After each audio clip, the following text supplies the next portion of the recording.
और आपको सबसे पहले बताएं कि कराची में इंटरमीडिएट बोर्ड के तहत इम्तहानात का सिलसिला शुरू हो गया है।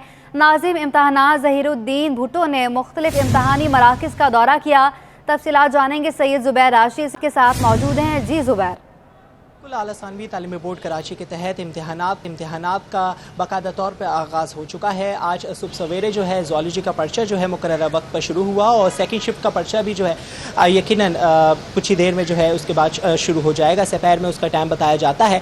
इस वक्त मेरे साथ नाज़िम इम्तहानात ज़हीरुद्दीन भुट्टो इस वक्त मेरे साथ मौजूद है, जिन्होंने आज सुबह सवेरे जो है मुख्तलिफ इम्तहानी मराकिज़ का दौरा किया है। इसके अलावा इवनिंग शिफ्ट के हवाले से भी उनका ये कहना है कि मुख्तलिफ इम्तहानी मराकिज़ का दौरा करेंगे और तमाम सूरत हाल का जायज़ा लेंगे। सर, सुबह सवेरे के हवाले से बात करते हैं। इम्तहानी मराकिज़ का दौरा आपने किया, क्या सूरत हाल देखी कि इलेक्ट्रिक के हवाले से क्या कहना चाहेंगे और तमाम सूरत हाल के हवाले से क्या कहना चाहेंगे? सर, आज सुबह जैसे ही इम्तहान शुरू हुआ है हमारा, तो हमने सेंटर्स विज़िट किए हैं। वहाँ पे केईसी की बिल्कुल हमारे पास कोऑपरेशन है, लाइट चल रही है। और उसके अलावा हमारी जो भी टीम है, CCOs हैं, इंटरनल सुपरिटेंडेंट हैं, विजिलेंस ऑफिसर्स हैं, वो बिल्कुल मौजूद हैं और अल्हम्दुलिल्लाह अच्छे तरीके से इम्तहान हमारा चल रहा है। सही है। तो सर, इम्तहानी मराकिज़ के हवाले से क्या कहेंगे कि वहाँ पर सख्ती कैसी है? आपके अहकामात पर पैरवी जो कॉलेज इंतज़ामिया है वो कर रही है कि नहीं कर रही, आप मुतमईन हैं? जी बिल्कुल, मैं मुतमईन हूँ जी। ठीक है जी। नाज़िम इम्तहानात ज़हीरुद्दीन भुट्टो इस वक्त हमारे साथ मौजूद थे। जैसे कि इन्होंने कहा कि मुख्तलिफ इम्तहानी मराकिज़ का दौरा किया, जबकि इम्तहानी वक्त जो है मुकर्रर वक्त पर शुरू हुआ सुबह सवेरे, और सेकंड शिफ्ट में जो है मुख्तलिफ इम्तहानी मराकिज़ का दौरा करेंगे और तमाम सूरत हाल। जी, अब आपको बताएं कि शहर कायद में सूरज के तेवर, गर्मी की लहर में दिन ब दिन इजाफा होने लगा। दर्जा हरारत 34 डिग्री तक पहुँच गया। हीट स्ट्रोक के पेश नज़र माहिरीन की शहरियों को एहतियाती तदाबीर इख्तियार करने की हिदायत। तफसीलात जानेंगे आदिया नाज से, जो इस वक्त चीफ मेट्रोलॉजिस्ट सरदार सरफराज के हमरा मौजूद हैं। आदिया, बताइएगा। बिल्कुल, कराची के मौसम के हवाले से बात करें तो इन दिनों अजीब ही सूरत हाल से दो चार है। दर्जा हरारत कम रिकॉर्ड हो रहा है, शिद्दत ज़्यादा है। मेरे साथ आज चीफ मेट्रोलॉजिस्ट सरदार सरफराज मौजूद हैं। सरदार सर से जानेंगे। अच्छा सरदार सर, मुझे बताइएगा कि कैसा है कराची का मौसम और आइंदा आने वाले दिनों में कैसा रहेगा? सिंध में बारिशें हो रही हैं, कराची में नहीं हो रही हैं। कराची वालों को कब तक इंतज़ार करना हो? देखिए, कराची में मई और जून तो ऐसे ही गुजरता है। अमूमन गर्म और मरतूब मौसम होता है। आपको पता है कि उसकी वजह यह है कि नमी का तनासब बहुत ज़्यादा होता है, यानी 60 से 70%। सुबह में तो 80% से ज़्यादा, रात में भी तकरीबन 70-80 के दरमियान, और फिर दिन भर 50-60, कम से कम भी हो तो 50-60 के दरमियान चल रहा होता है, और थोड़ा और ज़्यादा होता है आजकल के दिनों में तो 60 से 70 तक चल रहा होता है। तो उसकी वजह से जो टेम्परेचर जितना होता है उससे फील लाइक एक तरह से ना आपकी बॉडी को महसूस ज़्यादा होता है। इसलिए कि जब आप स्वेटिंग करते हैं, बाहर की जो फ़िज़ा है ना वो एक तरह से पहले ही वो हुई होती है, भारी होती है, उसमें मॉइस्चर होता है, तो वो मॉइस्चर जज्ब नहीं कर पाती। तो जनरली वैसा ही वेदर अगले एक आध हफ्ते तक इसी तरह से। आप देखें, जून में तो चांस होता है कुछ ना कुछ अरेबियन सी में कोई एक्टिविटी हो जाए तो फिर ही कुछ बारिश का चांस बनेगा। मिड जून के आसपास हो सकता है कोई हो जाए, हालात हो सकता है गर्मी वर्मी ज़्यादा पड़ने से ना फिर बन सकते हैं। तो उससे पहले तो कुछ चांस नहीं है कराची में। हाँ, ये कि बादल जब इकट्ठे होते हैं तो सुबह में हल्की बूंदें पड़ सकती हैं, रात में हल्की फुहार पड़ सकती है, लेकिन ऐसी कोई काबिल ज़िक्र बारिश नहीं है। जो सिंध की आपने बात की, वो जो वेस्टर्ली वेव एक्चुअली गुजर रही है बलूचिस्तान से और अपर सिंध से, तो उसका फैलाव कराची तक तो आया नहीं, तो इस वजह से वो ज़्यादा से ज़्यादा हैदराबाद तक है। तो इसलिए उन सिंध के जो बेशतर अजला हैं उनमें गुज़श्ता रात भी बारिश हुई और आज भी इम्कान है कहीं कहीं। अच्छा सर, ये बताइएगा कि इस दफ़ा प्री मानसून जो बारिशें हैं उसमें कितनी बारिशें देखी जा रही हैं? क्या बहुत ज़्यादा, मामूल से ज़्यादा है, या फिर जैसी हो रही हैं वैसी होती रहेंगी? देखिए, ओवरऑल तो जून के महीने की अभी आएगी, जो पूरे महीने की एक तरह से आउटलुक होती है ना, वो तो पहले ये 2 जून को हमारा ऑफिस इशू करते हैं, लेकिन दिखाई ये देता है कि जैसे मई का महीना भी वेस्टर्न डिस्टर्बेंस की वजह से ज़्यादा बारिशें मिल रही हैं। मई पूरे में तकरीबन ये कोई 40-50% मेरे ख्याल में कल जब मई ख़त्म होगा तो इसकी ये फिगर आ जाएगी कि इतनी ज़्यादा हुई है मामूल से। तो जून में भी यानी पहले जो 4-5 दिन हैं उसमें एक तरह से होगी, ख़ासकर मुल्क के शुमाली इलाकों में, पंजाब में और नॉर्थ ईस्ट बलूचिस्तान जो है उन इलाकों में। तो पहले 5-6 दिन ये है, फिर कोई अगले एक आध हफ्ते का गैप है, और फिर मिड जून के बाद दोबारा से ये सिलसिला शुरू हो सकता है। तो ओवरऑल जून भी नॉर्मल या नॉर्मल से थोड़ी सी ऊपर, यानी एवरेज या एवरेज से ज़्यादा बारिशें हैं पाकिस्तान में। ठीक है। बिल्कुल, कराची वाले अगर बारिश का इंतज़ार कर रहे हैं तो थोड़ा जून का वेट कर लीजिए। जून में शायद प्री मानसून आ जाए और फिर उसके बाद थोड़ा सा मौसम भी बेहतर हो। अलबत्ता ये जो गर्मी की लहर है ये बर्दाश्त करना होगी, और इस दौरान चूँकि सरदार साहब ने बताया कि ह्यूमिडिटी का फैक्टर बहुत ज़्यादा है, जिसकी वजह से टेम्परेचर बेशक बहुत कम रिकॉर्ड हो रहा हो, लेकिन शिद्दत बहुत ज़्यादा हो रही है, जिसकी वजह से कराची वाले जो है आप समझ रहे हैं। जी, अब आपको बताएं कि सिंध असम्बली की पीटीआई अपोजिशन में अक्सरियत खो बैठी, एमक्यूएम की अपोजिशन में अक्सरियत बन गई। अपडेट करें आपको, सिंध असम्बली की पीटीआई अपोजिशन में अक्सरियत खो बैठी है, एमक्यूएम की अपोजिशन में अक्सरियत बन गई है। तहरीक इंसाफ सिंध असम्बली की अपोजिशन में भी अक्सरियत खो बैठी है, एमक्यूएम की अपोजिशन में अक्सरियत बन गई। अपोजिशन लीडर की नशिस्त खतरे में पड़ गई, एमक्यूएम की अपोजिशन लीडर के लिए राहें हमवार हो गई। बजट इजलास से कबल सिंध असम्बली में अपोजिशन लीडर के फैसले मुतवक्के हैं। अब तक पीटीआई के 10 अरकान असम्बली पार्टी छोड़ चुके हैं। मजीद अरकान के हवाले से भी पार्टी छोड़ने की इतलात हैं। पीटीआई के 20 अरकान हैं, एमक्यूएम के पास भी सिंध असम्बली में 21 हैं, जीडीए के 14 अरकान असम्बली में मौजूद हैं। गुज़श्ता असम्बली सेशन में रुपोशी की वजह से पीटीआई के अरकान ने शिरकत ही नहीं की थी।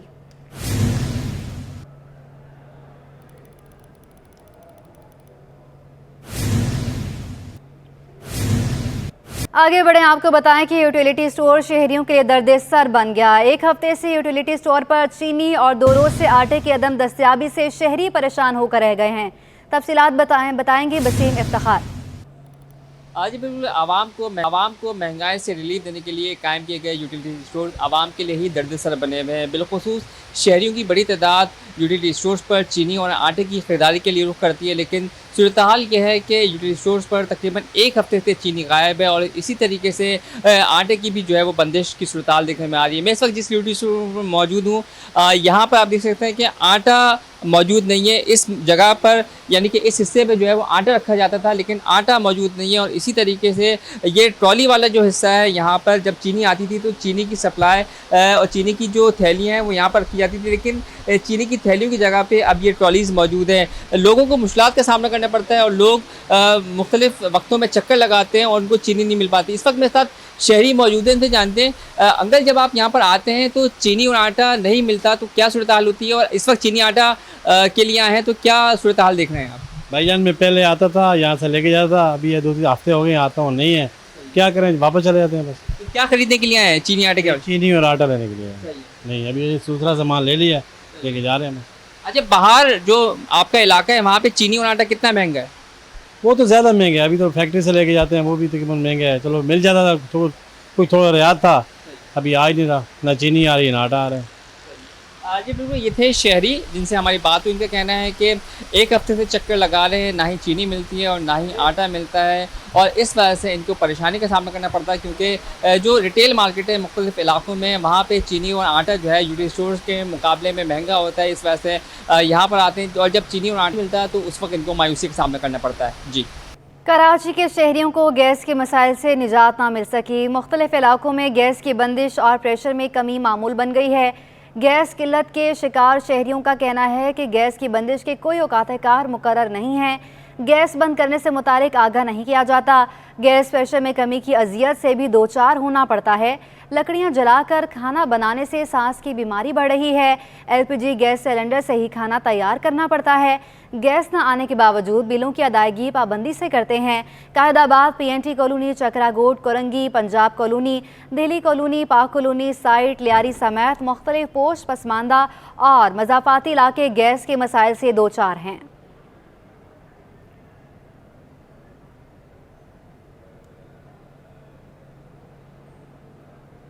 तामीराती शोबा डॉलर की ऊंची उड़ान, एलसी ना खुलने से सरिया की कीमत बढ़ने और सीमेंट की कीमतों में इजाफे से मुतासिर हो गया है। साबिक चेयरमैन आबाद हनीफ गौहर कहते हैं हुकूमत फौरी तौर पर इंटर बैंक और ओपन मार्केट में डॉलर के 26 रुपए के फ़र्क को ख़त्म करे। तफसीलात जानेंगे अशरफ खान से। अशरफ, बताइएगा।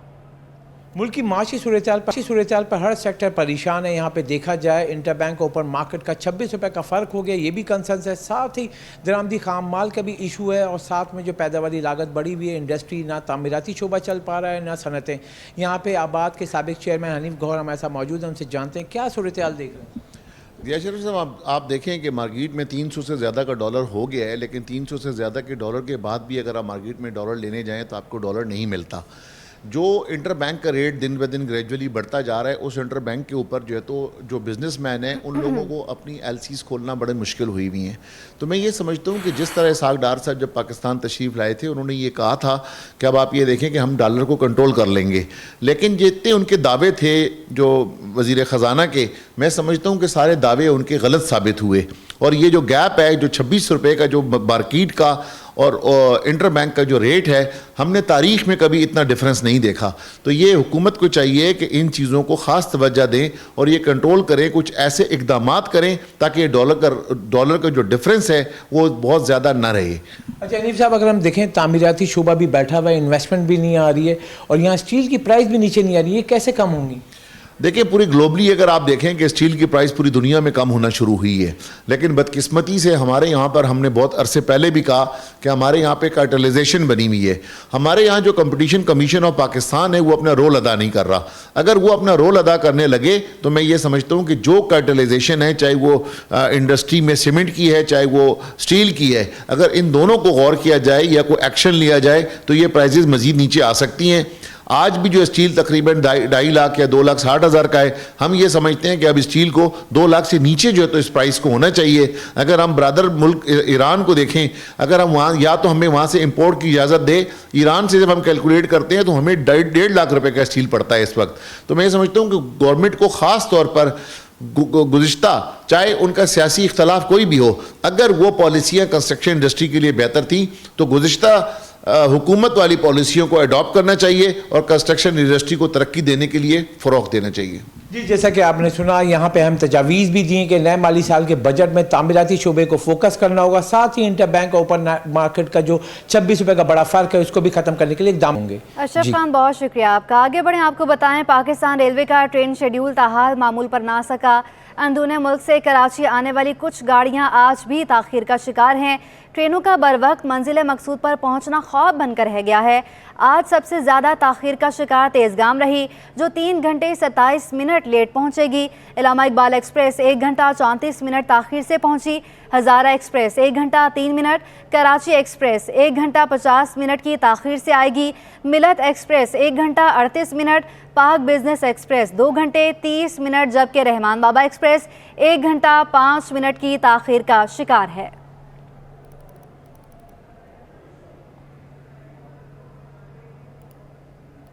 अब आपको बताएं कि आगे बढ़ते हुए कि गुलशन हदीद गवर्नमेंट डिग्री गर्ल्स कॉलेज की इंतज़ामिया ने गफलत की इंतहा कर दी। कई तलबा के फॉर्म्स बोर्ड में जमा ही नहीं कराया जा सके। कॉलेज क्लर्क ने वालिदैन के सामने हाथ जोड़ लिए। तफसीलात जानेंगे, सैयद ज़ुबैर राशिद हमारे साथ मौजूद हैं। ज़ुबैर, अपडेट कीजिएगा, इस हवाले से फॉर्म क्यों नहीं जमा कराए गए? हाँ जी, देखें, इंटरमीडिएट के इम्तिहानात के असरात जो हैं अब सामने हमें दिखाई देते हैं। कॉलेज की जानिब से जो है गफलत जो है बढ़ती गई थी। गुलशन हदीद गवर्नमेंट डिग्री कॉलेज की इंतजामिया ने गफलत की जो है इंतहा कर दी है कि कई तलबा के फॉर्म्स बोर्ड में जमा ही नहीं करा जा सके। जब तलबा इम्तहान देने के लिए इम्तहानी मरकज़ पर पहुंचे तो पता ये लगा कि उनका तो नाम ही सिरे से मौजूद नहीं है।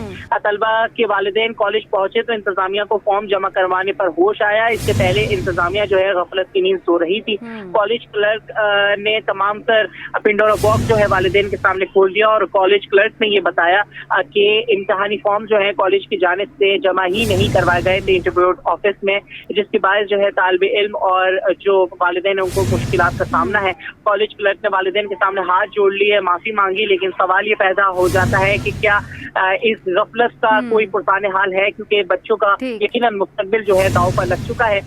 फिर इसके अलावा जैसे ही सिटी 21 ने जो है इस खबर को ब्रेक किया है तो जो सुलेमान बड़ी गफलत का मुजाहरा किया गया है। ज़ुबैर, बहुत शुक्रिया आपका। सिंध हाई कोर्ट में लापता अफराद के केसेस की समाअत हुई। 27 साला नौजवान मोहम्मद अली के वालिद ने बेटे को जाली पुलिस मुकाबले में गोलियां मारने का दावा कर दिया। तफसीलात जानेंगे बिलाल अहमद से। जी बिलाल, अपडेट कीजिएगा। जी 27 साला मोहम्मद अली को मुबैना तौर पर पुलिस मुकाबले में गोलियां मारकर जख्मी करने का मामला है। मेरे साथ इस वक्त मौजूद हैं मोहम्मद अली के वालिद। उनसे पूछते हैं कि ये वाक़या कब रूनुमा हुआ और इस सिलसिले में उनका क्या कहना है। तो ये बताइएगा, ये क्या वाक़या है, किस रोज़ का है और कब उठाया गया और कब ये पुलिस मुकाबला हुआ? ये सुबह 4 बजे घर पर आए थे, दस्तक दी। बड़े बेटे ने गेट खोल के पूछा कौन है, तो बोले हम रेंजर्स वाले हैं। तो उसने बेटे ने दरवाज़ा खोला, क्योंकि एहतराम करना हमारा फ़र्ज़ है। दरवाज़ा खोला तो अंदर कमरों में घुस गए, दोनों तीनों कमरों की तलाशियाँ ली, सामान बिखेर दिया। उसके बाद मैं ऊपर वाले फ्लोर पर रहता हूँ, नीचे उतरा हूँ। तो मैंने क्या बात है, बोलेंगे आप कौन है? मैंने मैं इसका वालिद हूँ। तो बोलेंगे ठीक है, आप इधर ही खड़े हो जाए। मेरे बच्चों के कमरे में आप लोग जा रहे हैं, मैं यहाँ खड़ा रहूँ। फिर मैं कमरे में गया तो वो बहू के कमरे में उसकी अलमारी पूरी लेडीज़ कपड़े सब निकाल के एक तलाशी कर। मैं गया तो मैंने बोला कि भाई आप बच्चे से मिलवाएं। तो बोला बच्चे को हम शाम को मिलवाएंगे, आप शाम को आके बात करें हमसे। तो बच्चे की गोलियां कहाँ लगी? टांग पे गोली मारी है उसको, थाने में रख के। और जाहिर ये करा कि जैसे पुलिस मुकाबला हुआ है। तो ये वाक़या किस रोज़ का है और ये गोली कब मारी? ये 9 तारीख की रात को लेके गए, सुबह 4 बजे घर से लेके गए। मैं इसमें तो अपने बच्चों की किफ़ालत कर रहा है, तो उसको इस तरह करके उठाया इन लोगों ने। जी जस्टिस नेमतुल्लाह भलपोटा और जस्टिस शमसुद्दीन अब्बासी पर मुश्तमिल 2 रुकनी बेंच ने इस केस की समाअत की है। जब अदालत को ये तमाम तफसीलात बताई गई तो अदालत ने अब केस के जो तफ्तीशी अफसर हैं उन्हें शफाफ तरीके करने का हुक्म जारी कर दिया है। यहाँ आपको बताएं कि डीएमसी सेंट्रल को मुस्तकिल एडमिनिस्ट्रेटर ना मिल सका। ताहा सलीम को महकमा बल्दियात ने आर्जी तौर पर डीएमसी का चार्ज दिया था। 1.5 साल गुजरने के बावजूद मुस्तकिल एडमिनिस्ट्रेटर ना मिल सका। तफसीलात जानेंगे जुनेद जावेद से। जुनेद, अपडेट करें, आपके पास क्या तफसीलात हैं इस हवाले से? जी बिल्कुल, ये डीएमजी ग्रुप के अफसर हैं ताहा सलीम, जो कि इस वक्त डिप्टी कमिश्नर सेंट्रल के फराइज में अंजाम दे रहे हैं और साथ ही गुज़िश्ता 1.5 साल से जो है वो एडमिनिस्ट्रेटर डीएमसी सेंट्रल के फराइज भी अंजाम दे रहे हैं।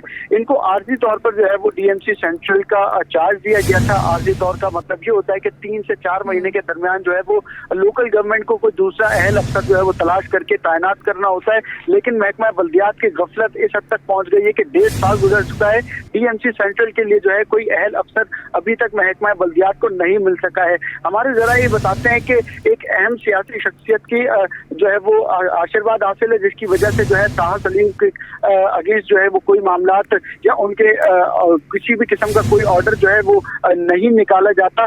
ताहा सलीम जो थे वो तकरीबन 10 फरवरी 2022 को जो है वो डिप्टी कमिश्नर पोस्ट हुए थे जब सेंट्रल, जबकि इससे कबल जो है वो बल्दिया उस्मा कराची के अंदर साबिक एडमिनिस्ट्रेटर जो इफ्तिखार शरवानी थे, उनकी सवाबदीद के ऊपर डीजी पार्क की हैसियत से जो है वो केएमसी में काम कर रहे थे। अब देखना यह है कि किस हद तक जो है ये इनके टाइम को एक्सटेंड किया जाता है, क्योंकि 1.5 साल तो हो चुका है। 2017 के अंदर सुप्रीम कोर्ट का एक ऑर्डर आया था, उसके मुताबिक बताया गया था कि जो भी अफसर जो होगा वो अगर आर्जी तौर पर किसी डीएमसी में केएमसी में किसी भी जगह पर जो है वो चार्ज लेगा तो वो डुअल चार्ज जो है तकरीबन 2 से 4 महीने से ज्यादा जो है वो नहीं रख सकता। लेकिन एक ये लंबा अर्सा गुजर चुका है, इसके बावजूद अभी तक जो है कोई एडमिनिस्ट्रेटर डीएमसी सेंट्रल को जो है वो नहीं मिल सका है। जी, क्या वजह क्या सामने आ रही है जुनेद? जी, जैसे कि मैंने आपको बताया कि एक अहम सियासी शख्सियत हैं, उनके आशीर्वाद से ताहा सलीम जो है वो इस वक्त तैनात हैं। तो उनकी मर्जी के बगैर जिला वस्ती के अंदर जो है वो कोई काम भी नहीं होता है, किसी किस्म के कोई ऑर्डर भी नहीं होते। ये भी उसी एक सिलसिले की कड़ी है जिसकी वजह से जो है वो अभी तक जो है इनके ऑर्डर नहीं निकाला गया है, कोई दूसरा अहल अफसर जो है वो तैनात नहीं किया गया है। जबकि डीएमसी सेंट्रल के हम ये भी देखते हैं कि 19 ग्रेड के अफसर, इनके जो म्यूनिसिपल कमिश्नर है वो भी है। इसके अलावा भी दीगर 18 और 19 ग्रेड के अफसरान जो है डीएमसी सेंट्रल के अंदर ही मौजूद हैं, जो कि अभी तक जो है वो अपनी पोस्टिंग का वेट कर रहे हैं, लेकिन उनको जो है वो चार्ज नहीं दिया जा रहा। तमाम डीएमसी ग्रुप के जो अफसर हैं उनको ही जो है इजाफी खिदमात उनसे ली जा रही हैं। ठीक है, हर किसी ने अपने रूल बनाए हुए हैं। जुनेद जावेद, बहुत शुक्रिया आपका। अब आपको बताएं कि जुडिशल मजिस्ट्रेट सेंट्रल की अदालत में जिनसी ज्यादती के मुकदमे की समाअत हुई। मुलजिम के वकील ने अदालत को बताया कि मुकदमे को 4 माह का अरसा गुजरने के बावजूद अब तक खातून की मेडिकल रिपोर्ट और केस का चालान अदालत में पेश नहीं किया गया। तफसीलात बताएंगे शहरयार सदीकी। बिल्कुल, देखिए इस वक्त मैं मौजूद हूँ सिटी कोर्ट में न्यू कराची थाने की हदूद में मुल्जिम वक्कास के खिलाफ जिनसी ज्यादती के मुकदमे पर जुडिशल मजिस्ट्रेट सेंट्रल की अदालत में आज अहम समाअत हुई। दौरान समाअत मुल्जिम के वकील एडवोकेट सैयद सैफुल्लाह शाह की जानिब से अदालत को बताया गया कि मुल्जिम के खिलाफ ये जो जिनसी ज्यादती का मुकदमा है ये तकरीबन 4 माह से जारी है और इस 4 माह के अरसे में पुलिस की जानिब से केस का चालान और उस खातून की मेडिकल रिपोर्ट तक अदालत में पेश नहीं की गई है, जिसके साथ जिनसी ज्यादती के इल्ज़ाम में मुल्जिम को गिरफ्तार किया गया है। मजीद जो है वो एडवोकेट सैयद सैफुल्लाह शाह जो कि मुल्जिम के वकील हैं, उनकी जानिब से अदालत को बताया गया कि अब तक जो है वो मुल्जिम के खिलाफ कोई भी ठोस सबूत या फिर कोई भी प्राइवेट विटनेस जो है वो अदालत में पेश नहीं किया गया है। इसके अलावा जो इस केस में सरकारी गवाहान हैं, समन जारी किए जाने के बावजूद वो भी जो है वो मौजूद अदालत में पेश नहीं होते, जिसके बाद अदालत की जानिब से सरकारी गवाहान जो भी इस केस में नामजद सरकारी गवाहान हैं उन पर सख्त बरहमी का इजहार किया गया और ये जो है वो हुक्मनामा जारी किया गया है सरकारी गवाहान के लिए कि आइंदा समाअत पर जो है वो सरकारी गवाहान किसी भी सूरत में अदालत में जो है वो अपनी हाजिरी को यकीनी बनाएं। इसके अलावा तफ्तीशी अफसर से भी जो है वो वाक़े की मुकम्मल तफसीली रिपोर्ट और केस का चालान जो है वो आइंदा समाअत पर अदालत की जानिब से तलब कर लिया गया है। इस मुकदमे की समाअत जो है वो के लिए मुलतवी कर दी गई है। जी, अब आपको बताएं कि मौसम गर्म है तो क्या हुआ, जूस तो ठंडा मौजूद है। एडवोकेट मजहर अली शेख की जानिब से सिटी कोर्ट में बुकला के लिए गन्ने के ठंडे जूस का एहतमाम किया गया। एडवोकेट मजहर अली शेख कहते हैं वकला की मसरूफियात और मौसम को देखकर गन्ने के जूस का एहतमाम किया। तफसीलात बताएंगे मुमताज़ जमाली। इस वक्त मैं मौजूद हूँ सिटी कोर्ट कराची में। यहाँ पर वकला जो सुबह से लेकर दोपहर तक सख्त गर्मी में अपनी खिदमात देते हैं, उन वकला के लिए एडवोकेट मजहर अली शेख और उनकी टीम की जानिब से आज ठंडे गन्ने के जूस का एहतमाम किया गया है और सुबह से ये सिलसिला चल रहा है जहाँ पर सैकड़ों की तादाद में वकला जो है गन्ने के जूस पीने यहाँ पहुँच चुके हैं। एडवोकेट मजहर शेख हमारे साथ मौजूद। सर, ये ख्याल आपको कैसे आया कि वकला के लिए गन्ने का जूस एहतमाम किया जाए? असल में बहुत दिनों से बहुत सी गर्मी चल रही है, हमने कहा कोई एक इवेंट कर दें, एक गन्ने का ठंडा का जूस हो, एक गर्मी सी घुटन में कोई बंदों को कुछ तो रिलीफ दें, इसीलिए आज हमने प्रोग्राम किया अपने दोस्तों के साथ मिलके। और ये सुबह कब से आपने ये शुरू किया था और कब तक चलेगा? ये तकरीबन सुबह 10 बजे स्टार्ट है, ये 2-3 बजे तक चलेगा, इंशाल्लाह 3 बजे तक कंफर्म चलेगा। ये 3 बजे तक चलेगा। चूँकि सिटी कोर्ट में गर्मी ज़्यादा है और वकला भी जो है बड़ी तादाद में यहाँ पर आते हैं, तो इसलिए इन तमाम चीज़ों को नज़र में रखते हुए एडवोकेट मजहर अली शेख और उनकी टीम की जानिब से तमाम वकला के लिए यहाँ पर गन्ने के जूस का एहतमाम किया गया है। राशिद मिन्हास रोड से मुत्तसिल बाग़े कराची को किडनी हिल पार्क के बाद शहर का दूसरा ऑक्सीजन टैंक करार दिया जा रहा है, जिसकी तामीर के हवाले से बताएंगे वहां पर मौजूद रिजवान अहमद।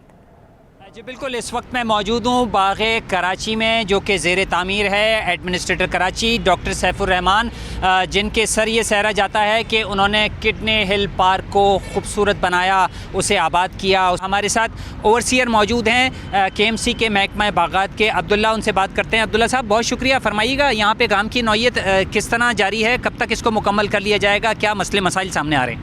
माशाल्लाह से यहाँ पे काम तो सही चल रहा है और यहाँ पे 3,000-3,500 के करीब पौधे हम लगा चुके हैं, जिसमें गुलमोहर है, सुखचैन है, तोतापरी है, मुख्तलिफ़ इक़साम के इसमें फ्रूट भी हैं, चीकू है, अमरूद है, नारियल है, ये पौधे हमने लगाए हैं। इसमें तकरीबन 3,000-3,500 के करीब लगा चुके हैं। पानी की तो थोड़ी सी कमी है, हमने लैंड से पानी भी लिया हुआ है, उसमें हम लगा भी रहे हैं। आप देख भी रहे होंगे वहाँ पर पानी लग भी रहा है और जहाँ पर पानी हमारे लैंड का नहीं पहुँचता वहाँ पर हम टैंकर मंगवाते हैं, टैंकर के ज़रिए हम पानी इसको लगवा रहे हैं। बिल्कुल, कहा यह जा रहा है कि काम जो है वो तेज़ी से जारी है और हमें नज़र भी आ रहा है, लेकिन जो बुनियादी मसला है वो आर्जी हमें दिखाई दे रहा है, क्योंकि जो पानी की कमी है उसको टैंकरों के ज़रिए पूरा किया जा रहा है, जो कि खुशाइन नहीं है। फौरी तौर पर इस बात की ज़रूरत है कि यहाँ पे ग्रे वाटर या दीगर तरीके से पानी जो है मुस्तकिल बुनियादों पर फराहम किया जाए, ताकि जो शजरकारी है उसको अपने मंतकी अंजाम तक पहुँचाया जा सके, नन्हे पौधों को और दरख्तों को उनको जो है दरख्तों की शक्ल दी जा सके, और इसके लिए पानी वाफर मिकदार में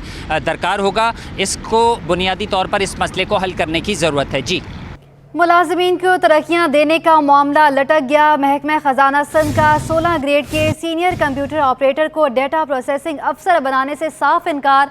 सिंध काबीना की मुखालफत के बाद महकमा ख़जाना सिंध ने ख़त इरसाल कर दिया। तफसीलात जानेंगे, आज़ाद नोड़ियो हमारे साथ मौजूद हैं। आज़ाद, अपडेट कीजिएगा इस हवाले से। जी बिल्कुल, सिंध के मुख्तलिफ में जो है बतौर 16 ग्रेड के सीनियर कंप्यूटर ऑपरेटर के तौर पर मुलाजमत करने वाले मुलाजमिन को अगले ग्रेड में सेलेक्शन देने का मामला इस वक्त लटक चुका है। इस हवाले से इन मुलाजमिन को 16 से 17 ग्रेड की पोस्ट पर डेटा प्रोसेसिंग अफसर के ओहदे पर जो है इनको सेलेक्शन देनी थी। इस हवाले से महकमा खजाना सिंध को तमाम महकमों ने प्रपोजल तैयार करके अरसाल किए, लेकिन सिंध काबीना ने इसकी मुखालफत की, जिसके बाद महकमा खजाना सिंध ने इन मुलाजमिन को अगले ग्रेड में सेलेक्शन देने से साफ इनकार कर दिया। और इस हवाले से बाज़ाब्ता तौर पर महकमा खजाना सिंध ने अकाउंटेंट जनरल सिंध डिस्ट्रिक्ट जो ट्रेजरी अफसरान है उनको, इसके अलावा महकमा खजाना के स्टेशन अफसर ट्रेजरर को भी खत अरसाल करके इसकी मुखालफत कर दी है कि सिंध काबीना ने इस मामले की मुखालफत की, जिसके बाद महकमा खजाना ने जो है जो मालियाती इदारे उनको इन मुलाजमिन की तनख्वाह के अलावा जो है तरक्कियों के मामले के हवाले से भी आगाह कर दिया है, क्योंकि मामला ज़ेर इल्तवा था। सिंध हुकूमत ने इन मुलाजमिन को अगले ग्रेड में सेलेक्शन देने का फैसला किया था, लेकिन सरकारी खजाने पर माली बोझ जो बने जा रहे थे, जिसके बाद सिंध हुकूमत ने इनकी एक बार फिर से मुखालफत की और आज जो महकमा खजाना सिंध ने इनको अगले ग्रेड में सेलेक्शन देने से साफ इनकार करके मुतल्लिका हुकाम को खत अरसाल कर दिया है। ठीक है, बहुत शुक्रिया आज़ाद नोडियो आपका। फेडरल बी एरिया के राशिद लतीफ़ क्रिकेट ग्राउंड में जोन 2 के 24 क्लब्स के दरमियान टूर्नामेंट खेला जा रहा है। आज गुड लक क्लब और अल शहजाद क्लब के दरमियान मैच हो रहा है। तफसीलात बताएंगे मोहम्मद हमाद। जी, राशिद लतीफ़ क्रिकेट ग्राउंड में जोन 2 के जो 24 क्लब हैं उनके दरमियान जो है क्रिकेट टूर्नामेंट हो रहा है और इस टूर्नामेंट के जो रूए रवा है वो जमील अहमद और एजाज फारूकी साहब है और इस टूर्नामेंट का जो नाम है वो सुहेल तालिब चांद भाई क्रिकेट मेमोरियल टूर्नामेंट रखा गया है। हमारे साथ जो है गुड लक क्लब के जो कप्तान है वो मौजूद है, जिनका मैच जो है अल शहजाद क्लब से हो रहा है इस वक्त। आप मुझे बताइएगा आतिफ खान, कैसा देख रहे हैं आप जो है क्लब्स के जो टूर्नामेंट है वो काफ़ी कम होते हैं, लेकिन हमने देखा कि जमील साहब ये टूर्नामेंट करा रहे हैं। जोन 2 की 24 टीमें इसमें मद्दे मुकाबल हैं, तो अभी इस वक्त आपकी बैटिंग जारी है, तो कैसा देख रहे हैं इस तरह के टूर्नामेंट को? बिस्मिल्लाहिर्रहमानिर्रहीम। मैं समझता हूँ ये सबसे बड़ा अच्छा इनिशिएटिव है क्लब क्रिकेट के हवाले से, क्योंकि एजाज फारूकी साहब और जमील भाई का बड़ा अहम किरदार है क्लब क्रिकेट के हवाले से। और माजी में भी हम उठा के देखें तो उन्होंने बड़े अच्छे क्लब टूर्नामेंट्स कराएं क्लब के हवाले से, उनको प्रमोट किया, ग्रास रूट लेवल को उन्होंने प्रमोट किया और उसी से फिर हमारे कराची में इंटरनेशनल प्लेयर भी यहाँ से काफ़ी निकले हैं यहाँ से, तो अच्छा साइन है और ऐसे इवेंट्स होने चाहिए जिससे क्लब क्रिकेट प्रमोट हो और यंग टैलेंट सामने आए। देखिए, बिल्कुल ये हमारे साथ मौजूद हैं गुड लक क्लब के कप्तान आतिफ खान का ये कहना है कि ग्रास रूट लेवल पर जितने भी टूर्नामेंट्स अच्छे से अच्छे होते रहेंगे उसमें जो है टैलेंट निकल कर सामने आएगा। इन्हीं टूर्नामेंट में से जो है टैलेंट निकल कर सामने आता है, फिर उनको जो है आगे मुख्तलिफ जो है वो ग्रेड 2 फर्स्ट क्लास, फिर उसके बाद जो है वो PSL खेलने का मौका मिलता है। तो इस तरह के जो टूर्नामेंट्स हैं वो ज़्यादा से ज़्यादा होने चाहिए क्लब लेवल पर, ताकि ज़्यादा से ज़्यादा जो है वो टैलेंट निकल कर सामने आ सके। जी, अब आपको बताएं कि कराची में ज़हनी और जिस्मानी तौर पर माजूर बच्चों के लिए ज़ैबिस के फाइनल ईयर के तलबा की जानिब से फ़न गाला का इनेकाद किया गया। तफसीलात बताएंगे सैयद नुमान गुल। बिल्कुल, ज़ैबिस के फ़ाइनल ईयर के स्टूडेंट्स की जानिब से कराची वोकेशनल ट्रेनिंग सेंटर में फ़न गाला का एहतमाम किया गया है और यहाँ पर जो जहनी और जिस्मानी तौर पर माजूर बच्चे हैं वो इस एक्टिविटी को बड़ा ही इंजॉय कर रहे हैं। मेरे साथ भी कुछ तालिब इल्म मौजूद हैं। अच्छा, मुझे बताइएगा ज़रा, सबसे पहले तो मुझे ये बताइएगा कि आपने फ़न गाले में क्या परफॉर्म किया है और कितना इंजॉय किया है? जी, मैंने इधर जो एक्टिविटीज़ हैं उनमें से फ्लिप दी बॉटल खेला है और हमने बहुत इन्जॉय किया। ज़ैबिस की टीम ने ये बहुत अच्छा इवेंट ऑर्गेनाइज़ किया है, ऐसे इवेंट ऑर्गेनाइज होते रहने चाहिए। आपने किस में परफॉर्म किया? फ्लिप दी बॉटल। अच्छा, आप इस स्कूल के जो है वो इस इंस्टीट्यूट के हेड बॉय भी हैं? जी, मैं इस इंस्टीट्यूट का हेड बॉय हूँ। ठीक है, थैंक यू। अच्छा, मेरे साथ एक और बच्ची भी मौजूद है, मुझे बताइएगा ज़रा किस में परफॉर्म किया आपने? गेम में दिया गया हमने, बहुत मज़ा आया KVTC में और यूनिवर्सिटी वाले लोग बहुत प्यारे लोग हैं, बहुत अच्छे लोग हैं। ठीक है, गिफ्ट दिया आपको? नहीं, अभी नहीं दिया। देंगे? नहीं देंगे। जी हाँ, बिल्कुल यकीनी तौर पर ये तलबा और तालिबात मेरे साथ मौजूद थे जो कि इस फ़न गाले को एंजॉय भी कर रहे हैं, लुत्फ़अंदोज़ भी हो रहे हैं। इस वक्त अभी ब्रेक का वक्त है और इसके बाद आधे घंटे के बाद दोबारा से इनकी इन एक्टिविटीज़ को दोबारा से शुरू किया जाएगा। जी।